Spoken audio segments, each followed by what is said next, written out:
राहुल आज करने वाले हैं जीएसटी का सेकंड पार्ट, जिसमें कि हम देखेंगे कि एग्रीगेट टर्नओवर क्या होता है। राइट, हमने सेक्शन 22 कर लिया था, 23 कर लिया था, और आज देखने वाले हैं कि एग्रीगेट टर्नओवर जो है वो क्या होता है।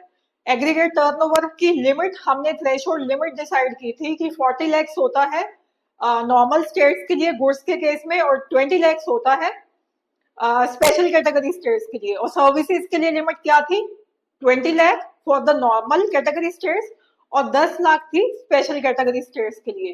तो जिसमें हमने सपोज हमने 40 लाख वो निकालना है नॉर्मल कैटेगरी का टर्नओवर का, तो वो कैसे निकालेंगे वो आज देखने वाले हैं। ठीक है, तो एग्रीगेट टर्नओवर क्या होता है हमारा, इसको डिफाइन किया गया है जीएसटी एक्ट में अंडर सेक्शन 2 सबसेक्शन 6 के अंडर। ठीक है, और एग्रीगेट टर्नओवर के डिफाइन उन्होंने क्या किया है कि aggregate turnover means the aggregate value of all taxable supplies.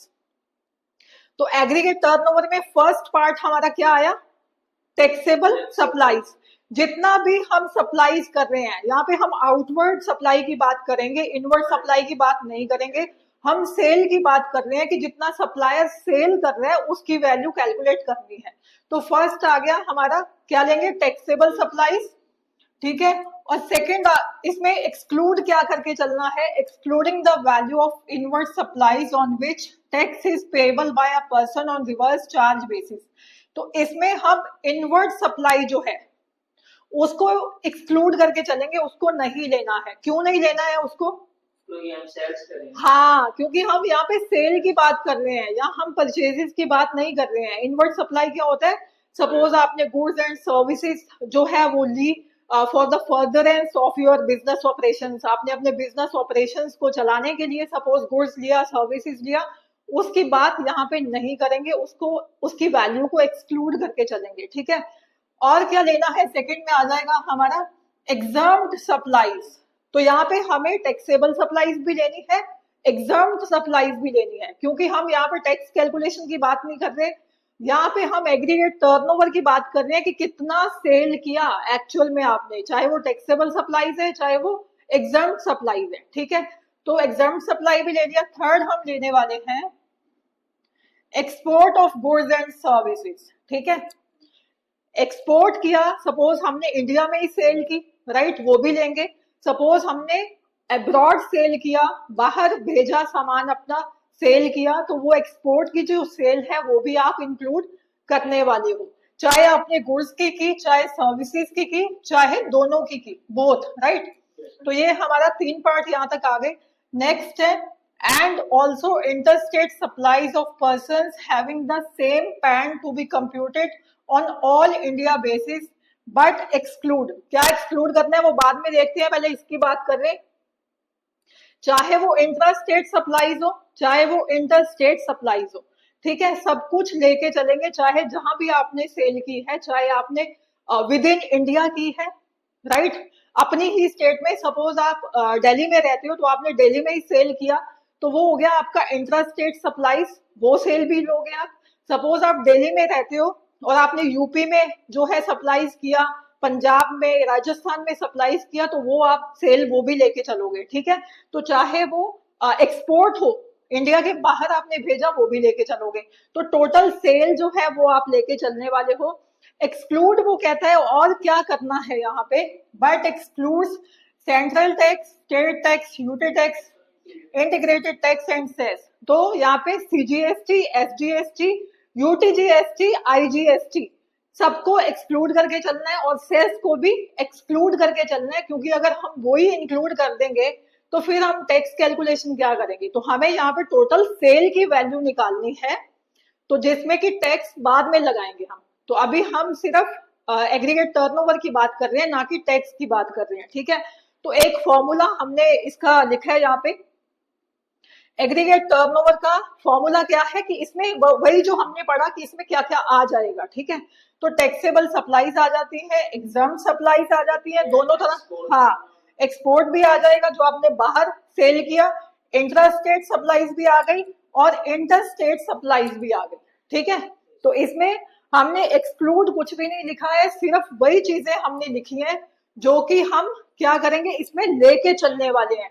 ठीक है, इसमें क्या क्या काउंट होगा, taxable supplies, exempt supplies, export किया अगर आपने, इंटरस्टेट कुछ भी आपने सामान बेचा, और इंट्रास्टेट कुछ भी आपने सप्लाई किया, तो सारी चीजों को हम लेंगे एग्रीगेट टर्न, सभी को इकट्ठा कर देंगे तो क्या आ जाएगा, एग्रीगेट टर्नओवर। फिर हम देखेंगे कि अगर हमारा एग्रीगेट टर्नओवर 40 लाख आ रहा है, जिस भी पर्सन का आप कैलकुलेट कर रहे हो, 40 लाख अगर आ रहा है इक्वल टू या कुछ ज्यादा आ रहा है, तो उस पर्सन को जीएसटी के अंडर रजिस्टर करना पड़ेगा। अगर उसका 39 भी आ जाता है, 38 भी, तो वो वॉलंटरली अगर करना चाहे तो कर सकता है, हाँ, वरना नहीं, उसको कंपल्शन नहीं है। तो आगे हम देखेंगे कि कौन से जो पर्सन है वो लायबल हैं, किसको करना चाहिए, किसके लिए मैंडेटरी है जीएसटी के अंडर रजिस्टर करना, और क्या हम वॉलंटरली रजिस्टर कर सकते हैं जीएसटी में, तो वो भी कर सकते हैं। अगर आपका ये जो एग्रीगेट टर्नओवर है ये कम आ रहा है सपोज, बट आप करना चाहते हो, इसके बहुत सारे फायदे भी हैं अगर हम वॉलंटरी इसमें रजिस्टर करते हैं तो, है ना। फिर हम वो बाद में देखेंगे कि क्या क्या इसके बेनिफिट्स है। एक चीज हमने ऊपर पढ़ी, रिवर्स चार्ज। रिवर्स चार्ज क्या होता है, ये हमने पहले भी डिस्कस किया था। एक होता है सिंपल हमारा फॉरवर्ड चार्ज, ठीक है। फॉरवर्ड चार्ज क्या होता है कि जो सप्लायर है वो सप्लाई कर रहा है, सपोज उस पे जो टैक्स लग रहा है वो हो गया हमारा फॉरवर्ड नॉर्मल जो चार्ज है ना जीएसटी का। एक होता है रिवर्स चार्ज मैकेनिज्म या रिवर्स चार्ज बेसिस। तो रिवर्स चार्ज बेसिस की एक एग्जांपल के थ्रू हम इसको समझेंगे। सपोज बैंक ने लोन दिया मिस्टर ए को, ठीक है, और बैंक जो है रिकवरिंग दैट लोन, बैंक कहता है कि ये बंदा जो है मेरे को लोन वापस नहीं दे रहा, मेरे से ये रिकवर नहीं हो रहा, राइट। तो बैंक क्या करेगा, एक एजेंट को हायर करेगा, एक एजेंट को अपॉइंट करेगा, उसको बोलेगा कि तुम भाई इससे लोन जो है मेरा रिकवर करके लाओ। तो जो सप्लायर सर्विसेज को ही हमेशा रजिस्टर करना होता है ना जीएसटी में, सप्लायर ही करता होता है ना। तो यहाँ पे सप्लायर कौन है, सर्विसेज कौन दे रहा है, वो एजेंट दे रहा है ना, वो सप्लायर बन गया। बट यहाँ पे उसको रजिस्टर करने की जरूरत नहीं है। क्यों नहीं है, क्योंकि यहाँ पे जो एक्चुअल अमाउंट रिकवर होके रिसिपेंट कौन बन गया, बैंक, बैंक को जाएगा ना वो लोन की अमाउंट। तो यहाँ पे रिसिपेंट को जीएसटी के अंडर रजिस्टर करना जरूरी है, ना कि वो जो सप्लायर है, एजेंट जो सप्लाई कर रहे हैं अपनी सर्विसेज, उसको रजिस्टर करना मैंडेटरी नहीं है। तो बैंक यहाँ पे क्या है, रिसिपेंट है। तो बैंक को जब एज अ रिसिपेंट रजिस्टर करना पड़ेगा जीएसटी के अंडर, तो वो क्या हो जाता है हमारा reverse charge basis, reverse charge mechanism, कि जब सप्लायर को रजिस्टर करना जरूरी नहीं है और जब रिसिपेंट जो है वो उसको कंपल्सरी है रजिस्टर करना, ठीक है, तो वो क्या बन जाता है, रिवर्स चार्ज सिस्टम बन जाता है, ठीक है। तो बाकी हम चीजें आगे देखने वाले हैं कि सेक्शन 23 में क्या आएगा, 24 में क्या आएगा, ठीक है, ये सब देखने वाले हैं।